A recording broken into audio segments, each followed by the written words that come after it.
అసలు ఇలాంటి ఒక స్టోరీ మన ఛానల్‌లో పోస్ట్ చేస్తానని చెప్పి నేను అస్సలు అనుకోలేదు.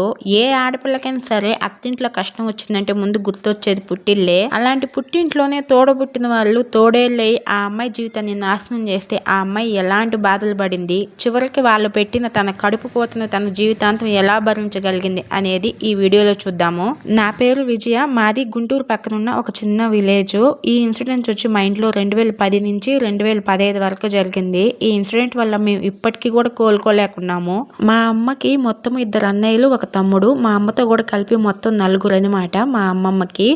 మా అమ్మ చదువుకునే రోజుల్లో కాలేజీలో మా నాన్న పరిచయం అవడంతో మా నాన్నని లవ్ మ్యారేజ్ చేసుకునింది. ఇటు మా అమ్మ సైడ్ వాళ్ళు కానీ అటు మా నాన్న సైడ్ వాళ్ళు కానీ ఎవరు మా అమ్మ మా నాన్న మ్యారేజ్కి అయితే ఒప్పుకోలేదు. ఇప్పటికీ మా అమ్మ చాలా కన్విన్స్ చేసిందండి మా నాన్నని, ఫ్యామిలీస్ ఒప్పుకున్న తర్వాతే మనం మ్యారేజ్ చేసుకుందామని. కానీ మా నాన్న మాత్రం అసలు వినకుండా మా అమ్మ నువ్వు లేకపోతే నేను చనిపోతానని చెప్పి మా అమ్మకి ఇష్టం లేకుండా కూడా మా అమ్మని అయితే కొంచెం బలవంతంగానే లవ్ మ్యారేజ్ చేసుకున్నారు. ఆ తర్వాత మ్యారేజ్ చేసుకున్న తర్వాత 2 ఫ్యామిలీలు కూడా యాక్సెప్ట్ చేయపోయేసరికి మా అమ్మని తీసుకెళ్ళి నాన్న అయితే టౌన్లో ఫ్యామిలీ పెట్టాడు. ఇంకా ఆ తర్వాత అమ్మ ఇంట్లోనే హౌస్ వైఫ్గా ఉంటుంది. నాన్న కొంచెం మంచి జాబ్ చేస్తూనే ఉన్నాడు. అప్పట్లో కొంచెం మంచి శాలరీ మా నాన్నకు వస్తుంది. అలా కొద్ది రోజులకి మా అమ్మ కన్సీవ్ అయ్యింది. ఇంకా పాప పుట్టిందని తెలియగానే మా నాన్నమ్మల సైడ్ వాళ్ళు మా అమ్మతో మాట్లాడడం స్టార్ట్ చేశారంట. ఎందుకంటే మా నాన్నమ్మ వాళ్ళకి మా నాన్న ఒక్కడే కొడుకు. ఆడపిల్లల కోసం అని చెప్పి మా నాన్నమ్మ చాలా వెయిట్ చేసినా కూడా ఆడపిల్లలు లేకపోయేసరికి ఇంక అప్పటికే సైలెంట్ అయిపోయింది. ఇంకా వెంటనే మా అమ్మకి మా అక్క పుట్టిందని తెలియడంతో మా నాన్నమ్మ వాళ్ళు అయితే చాలా సంతోషంగా వచ్చైతే మా అమ్మ వాళ్ళని మా నాన్నని అందరం కూడా యాక్సెప్ట్ చేసి వాళ్ళ ఇంటికి తీసుకెళ్లారు. మనవరాలు పుట్టిన ఆనందంలో మా నాన్నమ్మ వాళ్ళు చాలా గ్రాండ్గా కూడా ఫంక్షన్ చేశారు. అందులోనూ మా నాన్నమ్మకి ఇష్టమైన ఆడపిల్ల కావడంతో ఇంకా బాగా మా నాన్నమ్మ అయితే మా అక్క కోసం కొంచెం అప్పటికప్పటికి గోల్డ్ కూడా తీసి పెట్టిందంట. ఇంకా అప్పటి నుంచి మా అమ్మ మా నాన్న మా నాన్నమ్మ మా తాతయ్య వాళ్ళందరూ కూడా చాలా హ్యాపీగా ఉండేవాళ్ళు. మళ్ళీ అలా కొద్ది రోజులు గడవంగా ఇంకో 2 ఇయర్స్కి మళ్ళీ మా అమ్మ కన్సీవ్ అయ్యింది. ఈసారి నేను పుట్టానని కూడా మా నాన్నమ్మ చాలా సంతోషపడ్డారు. ఎందుకంటే వాళ్ళకి ఆడపిల్లలు అంటే చాలా ఇష్టం అంట. మా నాన్న ఒక్కడే కొడుకు కావడంతో ఈసారి అలానే వదిలేస్తే ఎలా అమ్మ, ఒక కొడుకైనా ఉండాలి కదా అని చెప్పేసి మళ్ళీ మా అమ్మ కోసం కొడుకు కోసం అయితే వెయిట్ చేస్తూ ఉన్నారు. నేను పుట్టిన 3 ఇయర్స్కి మళ్ళీ మా అమ్మ అయితే కన్సీవ్ అయింది. ఈసారి మళ్ళీ మా అమ్మమ్మ వాళ్ళు మా మామయ్య వాళ్ళందరూ కూడా మా అమ్మతో మాట్లాడడం స్టార్ట్ చేసి ఈసారి డెలివరీకి మా అమ్మమ్మ వాళ్ళ ఇంటికి అయితే మా అమ్మని తీసుకెళ్లారంట. మా అమ్మతో పాటు మా అక్క, నేను, మా వారు అందరం కూడా మా అమ్మమ్మ వాళ్ళ ఇంటికి వెళ్ళాము.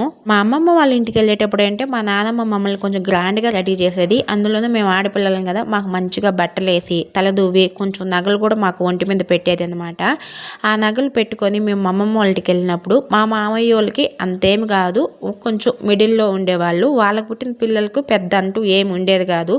మమ్మల్ని చూసింది ఆటోమేటిక్గా అయితే మా అత్తయ్య వాళ్ళకైతే చాలా బాధ అనిపించేది. అత్తయ్య వాళ్ళకి ఏంటంటే మా అమ్మ మీద ఫుల్గా కోపం ఉండేది. ఎందుకంటే మమ్మల్ని కాదని చెప్పి వెళ్ళి లవ్ మ్యారేజ్ చేసుకొని ఇంత మంచిగా బతుకుతుందా, మా పరువు అంతా తీసేసి పోయి ఇంత బాగా బతికి మళ్ళీ ఈ ఇంటికే తిరిగి వస్తుందా అన్న కోపంతో పైకి మాత్రం మా అమ్మతో నవ్వుతూ మాట్లాడేవాళ్ళు.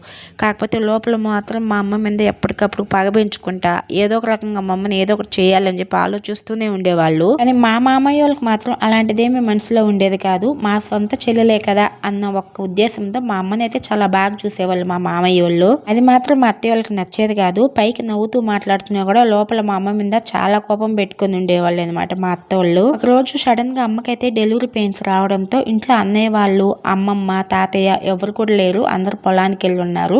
ఇంకా ఇంట్లో ఉన్నదల్లా మా అత్తయ్య వాళ్ళు, మా అమ్మ, నేను, మా చెల్లి, ఇంకా మా అత్తయ్య వాళ్ళ పిల్లలు ఏంటంటే బయట ఆడుకుంటూ ఉన్నాము. ఇంకా అమ్మ నొప్పులు రావడంతో గట్టిగా ఏడుస్తూ ఉంది. అప్పటికి అమ్మ అత్త వాళ్ళకి చెప్పిందంట, వదిన నాకు డెలివరీ పెయిన్స్ వస్తున్నాయి, హాస్పిటల్కి వెళ్దాము, అమ్మ వాళ్ళకి కానీ అన్నయ్య వాళ్ళకి కానీ కాల్ చేసి చెప్పండి వదిన అని చెప్పి. మా అత్తయ్య వాళ్ళు ఇవి డెలివరీ పెయిన్స్ ఏం కాదులమ్మా, అప్పుడే పెయిన్స్ ఎందుకు వస్తాయి, ఇది ఏదో నార్మల్ పెయిన్స్ అయి ఉంటాయిలే, కొంతసేపు రెస్ట్ తీసుకో, అట్లో ఎట్లా తిరుగుతూ ఉండు, పెయిన్స్ తగ్గిపోతాయి అని చెప్పి అయితే వాళ్ళ పాటికి వాళ్ళు పనులు చేసుకుంటూ ఉన్నారంట. ఇంకా మా అమ్మకి పెయిన్స్ ఎక్కువ కావడంతో గట్టిగా ఏడవడం స్టార్ట్ చేసింది. ఇంకా అప్పుడే ఆ సౌండ్కి పక్కింటి నుంచి ఒక ఆంటీ వచ్చి ఏమైందని చెప్పి అడిగితే, ఏదో కడుపులో నొప్పి అంటుందిలమ్మా, కొద్దిసేపటికి తగ్గిపోతుంది, మీకెందుకు మీరు వెళ్ళండి అని చెప్పి ఆమె మీద కొంచెం గట్టిగానే అరిచి ఆమెను అయితే బయటికి పంపించేసింది. చెప్పింది. ఇంకా ఆమెకైతే అర్థమైపోయి పక్కకి వెళ్ళి మా అన్నయ్య వాళ్ళకైతే కాల్ చేసి చెప్పిందంట, ఇలా మీ చెల్లికి పెయిన్స్ వస్తున్నాయి, ఇంట్లో కొంచెం గట్టిగానే ఏడుస్తుందని చెప్పి. అప్పటికప్పటికే పొలం నుంచి మామయ్య వాళ్ళు, అమ్మమ్మ, తాతయ్య అందరూ ఇంటికి వచ్చి చూసేసరికి షాక్ అయి ఉన్నారు. ఎందుకంటే అప్పటికే అమ్మ కింద పడిపోయి కళ్ళు తిరిగి అసలు మన స్పృహలో లేదంట. అప్పటికే ఇల్లు మొత్తం ఉమ్మ నీరు పడిపోయి ఉన్నాయి. ఇంకా అప్పటికప్పటికి అమ్మని తీసుకొని అయితే అందరూ హాస్పిటల్కి వెళ్ళారు. హాస్పిటల్కి వెళ్తేనే డాక్టర్ చూసి ఇంకొంచెం లేట్ అయింటే తల్లి బిడ్డ ఇద్దరికి ప్రమాదం జరుగుండేది అని చెప్పి ఆపరేషన్ చేసి అయితే మా అమ్మకి డెలివరీ చేశారు. ఇంకా అందరూ అనుకున్నట్టుగానే మా అమ్మకైతే కొడుకు పుట్టాడు అనమాట. మాకు తమ్ముడు పుట్టాడు. అందరూ కూడా చాలా హ్యాపీగా ఫీల్ అయ్యాము. ఇంకా అప్పుడు అమ్మని ఇంటికి ఒక 5 days తర్వాత పంపించారు. అమ్మకి కొడుకు పుట్టాడని తెలియగానే మా అత్తయ్య వాళ్ళకైతే ఇంకా కోపం పెరిగిపోయింది మా అమ్మ మీద. ఎందుకంటే కొడుకు పుట్టాడని తెలియగానే మా నానమ్మ వాళ్ళందరూ మాకు వారసుడు వచ్చాడని చెప్పేసి వాళ్ళు వచ్చిన వెంటనే కూడా మా తమ్ముడు మెల్లో గోల్డ్ చైను, గోల్డ్ రింగు ఇలాంటివి వేయడంతో వాళ్ళకి ఇంకా కోపం వచ్చి అసూయ పెరిగిపోయింది. ఆ తర్వాత ఇంకా 1 month కూడా కాకముందే మా అమ్మని అయితే మా నానమ్మ వాళ్ళు వాళ్ళ ఇంటికి తీసుకెళ్ళిపోయారు. చాలమ్మ, బాబుకి కూడా ఉద్యోగం పేరు మీద బయటికి వెళ్ళాలి కదా, నువ్వు ఇంకా ఇట్లానే ఇక్కడే ఉంటే ఎట్లా, రా మన ఇంటికి వెళ్దామని చెప్పి మా అమ్మని అయితే వాళ్ళ ఇంటికి తీసుకువెళ్ళిపోయారు. ఎందుకంటే మా నానమ్మ వాళ్ళకి తెలుసు మా అత్త వాళ్ళు మా అమ్మని బాగా చూసుకోవాలని చెప్పేసి ఇంకా ఇలా అని చెప్పకుండా మా అమ్మని అయితే తీసుకొని వెళ్ళిపోయారు వాళ్ళ ఇంటికి. ఇంకా అలా 1 year గడిచిన తర్వాత మా అమ్మమ్మ వాళ్ళకి ఏంటంటే హెల్త్ బాగాలేక ఇంకా ఉన్న ఆస్తి మొత్తం అందరికీ పంచిచ్చేస్తా అని చెప్పేసి మా అమ్మని కూడా ఊరి నుంచి పిలిపించారు.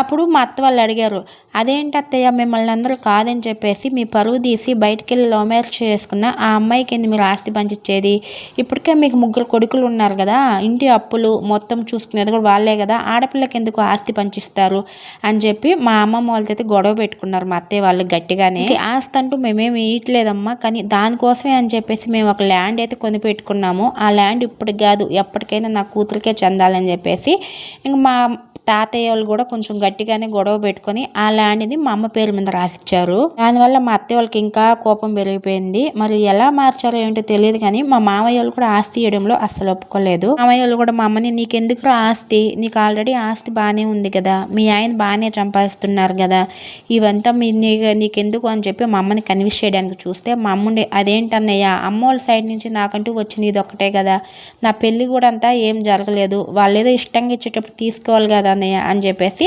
మా అమ్మ కూడా ఆ ల్యాండ్ని అయితే మా అక్క పేరు మీద అయితే రాసిచ్చేసింది. తర్వాత అమ్మమ్మ వాళ్ళ నుంచి మా ఇంటికి వచ్చిన తర్వాత ఒక 4-5 monthsకి ఇంకా మా అక్కకి స్టార్ట్ అయింది అనమాట. అసలు ఏంటో మా అక్క మా అమ్మమ్మ వాళ్ళ నుంచి వచ్చినప్పటి నుంచి అసలు మన లోకంలోనే ఉండేది కాదు. ఏదేదో మాట్లాడుకుంటూ ఒక్కటే కూర్చొని అన్నం తింటూ ఏదేదో పిచ్చి పిచ్చిగా మాట్లాడుతూ తిక్క తిక్క పనులన్నీ చేస్తుండేది. అసలు ఏంటి ఏం జరిగింది అనేది నెక్స్ట్ వీడియోలో చెప్తాను.